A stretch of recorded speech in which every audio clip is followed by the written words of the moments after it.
আসসালামু আলাইকুম রহমতুল্লাহ। সবাইকে রমজানের অগ্রিম শুভেচ্ছা জানিয়ে আজকের এই ভিডিওটি আমি শুরু করতে যাচ্ছি। আজকের এই ভিডিওর মাধ্যমে আপনাদেরকে কয়েকটি বিষয় আমি জানাতে চেষ্টা করব। সেটি হচ্ছে রমজান সম্পর্কে আমরা কোন ধরনের প্রস্তুতি নিতে পারি। এক নম্বরে আমি বলতে চাই, রমজান আসার আগেই একটা সুন্দর রোড ম্যাপ, একটা প্ল্যান তৈরি করা, একটা রুটিন তৈরি করা। বড়রা একটি কথা বলেন যে রুটিনবিহীন জীবন শুকনো পাতার ন্যায় ঝরে যায়। এজন্য পুরা রমজানটাকে প্রথমত একটি রুটিনে আমরা সাজাবো। দ্বিতীয়ত হচ্ছে, রমজানের জন্য আমরা সর্বপ্রথম যে বিষয়টি ইক্তেবাস করব, গ্রহণ করব, সেটি হচ্ছে পুরা রমজান মাসে আমি কোনো হারাম খাবার গ্রহণ করব না। আল্লাহ রাব্বুল আলামিন কোরআনে কারীমের এক আয়াতের মধ্যে ইরশাদ করেন, ইয়া আইয়ুহাল্লাযীনা আমানু কুলু মিন তাইয়্যিবাতি মা রাযাকনাকুম। ইবাদত প্রধানত দুই প্রকার, একটি হচ্ছে প্রত্যক্ষ ইবাদত, আরেকটি হচ্ছে পরোক্ষ ইবাদত।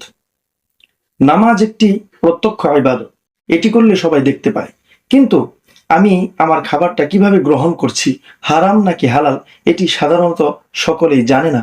এজন্য আমি যদি হারাম খাবার গ্রহণ করে সাহারির সময় আল্লাহ রাব্বুল আলামিনের কাছে দোয়া করি, ইফতারের সময় সম্পূর্ণ হারাম খাবার, যেগুলা হারাম টাকা দিয়ে আমি ক্রয় করেছি, সুন্দর সুন্দর ইফতার আমি সাজিয়েছি ঠিক, কিন্তু সম্পূর্ণ হারাম টাকার, এজন্য এগুলা সামনে নিয়ে এগুলা বক্ষণ করে আল্লাহ তাআলার সামনে কিভাবে হাতটা উঠাবো। এজন্য মুহতারাম হাজিরিন এবং সমস্ত দর্শক বন্ধু যারা আছেন, সকলের প্রতি উদারত আহ্বান, আপনারা আমরা সকলেই রমজানের জন্য সম্পূর্ণ হালাল টাকার একটি খাবারের ব্যবস্থা করব ইনশাল্লাহ। আমাদের যদি হালাল ইনকামের কোনো সোর্স না থাকে, অন্তত এই একটি মাসের জন্য আমরা হালাল টাকার মাধ্যমে কোনো ব্যবস্থা করব, যাতে পুরা রমজান মাসটা ঋণ করে হলেও আমরা এটা সুন্দরভাবে কাটাতে পারি, হারাম টাকা যেন গ্রহণ করতে না হয়।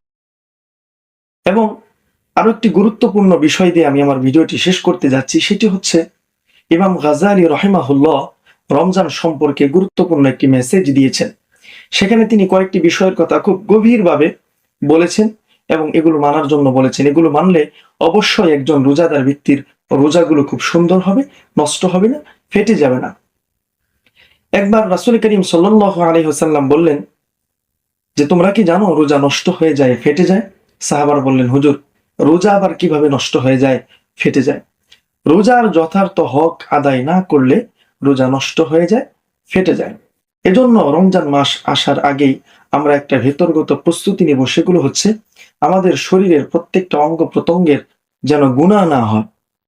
আমরা অনেক সময় কি করি, রমজানের রোজার সময় এই দিনের বেলার সময়টা কাটানোর জন্য সারাক্ষণ মোবাইলে সিনেমা দেখি, অথবা অন্য কোনো এমন কোনো কাজ করি যেগুলো সম্পূর্ণ শরীয়ত বিরোধী।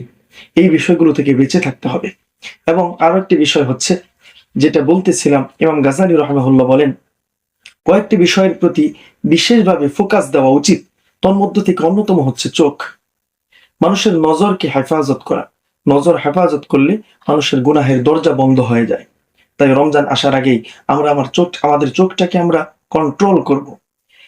দীর্ঘ 10-11 মাস আমরা যেভাবে চলেছি, চলতে চলতে চলতে চলতে কেমন যেন একটা চলন্ত গাড়ি, হুট করে ব্রেক করা যায় না। তাই রমজানের আগ থেকেই এই অল্প কয়েকটা দিনে আমরা নিজেদেরকে কন্ট্রোল করব, আমাদের চোখটাকে হেফাজত করব। দ্বিতীয় হচ্ছে, আমাদের জবানকে আমরা হেফাজত করব। অনেক সময় আমরা অনেকের পরনিন্দা করতে থাকি। আল্লাহ রাব্বুল আলামিন কোরআনে কারীমের মধ্যে বলেন, ওয়ালা তাজাসসু ওয়ালা ইয়াগতাব বা'দুকুম বা'দা। তোমরা অন্যের দোষ তালাশ করো না, এবং কি করো না, তোমরা হচ্ছে একে অন্যের ওই একজনের অনুপস্থিতিতে তার নামে বদনাম করা, যেটাকে গীবত বলা হয়, এটা থেকে দূরে থাকো। আমরা যখন অনেকের অনেকগুলো দোষ তালাশ করি, অটোমেটিকলি এই দোষগুলো আমাদের পেটের ভিতর ভর্তি হয়ে যায়। তো এগুলো যদি প্রকাশ না করি, ব্লাস্ট হয়ে যাবে, বের হয়ে যাবে যে কোনো সময়। তাই এই দোষ খোঁজা থেকে বিরত থাকতে হবে, এটা এখন থেকে। এবং আরো একটি গুরুত্বপূর্ণ বিষয় হচ্ছে, যেটা আমি বলতে চাচ্ছি, রমজান মাসে মা বোনদেরকে একটু সুযোগ করে দেওয়া। দুপুর থেকে নিয়ে একদম ইফতারের আগ পর্যন্ত ওনারা আমাদের জন্য ইফতার বানানোর জন্য খুবই ব্যস্ত থাকেন। এজন্য ওনাদের ইবাদত বন্দেগীতে অনেক বিঘ্ন ঘটে। তারপরেও সন্ধ্যার সময় আমরা অনেক সময় দেখা যায় মা বোনদের সাথে চিৎকার চেঁচামেচি করি, দুর্ব্যবহার করি। এজন্য রমজানে একটু তাদেরকে বেশি সুযোগ দেওয়া, এত আহামরি আইটেম না করে আমরা তাদেরকে একটু ইবাদতের সুযোগ করে দেব।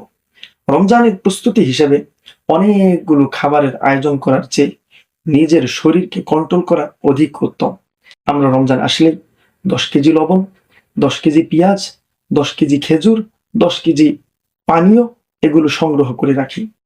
কিন্তু আমার এই টাকাগুলো যদি হারাম টাকার হয়, তাহলে এত এত আয়োজন কি হবে? এজন্য সম্মানিত দর্শক শ্রোতা, আপনারা যারা আছেন, আপনাদের সকলের প্রতি আমার একটু উদারতা আহ্বান, আমরা সকলেই যদি চেষ্টা করি আমরা আমাদের রমজানটাকে সুন্দর করতে পারি। আরো একটি বিষয় আমি বলতে চাচ্ছি, সেটি হচ্ছে রমজানে নিজের রাগটাকে কন্ট্রোল করা।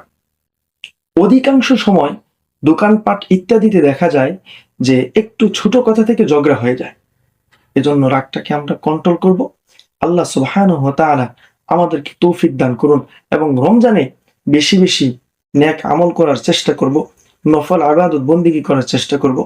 এটা যদি না পারি, অন্তত গুনাহের কাছ থেকে বিরত থাকব। আল্লাহ রাব্বুল আলামিন আমাদের সকলকে তৌফিক দান করুন। ওয়া আখিরু দাওয়ানা আনিল হামদুলিল্লাহি রাব্বিল আলামিন। আসসালামু আলাইকুম ওয়া রাহমাতুল্লাহি ওয়া বারাকাতুহু।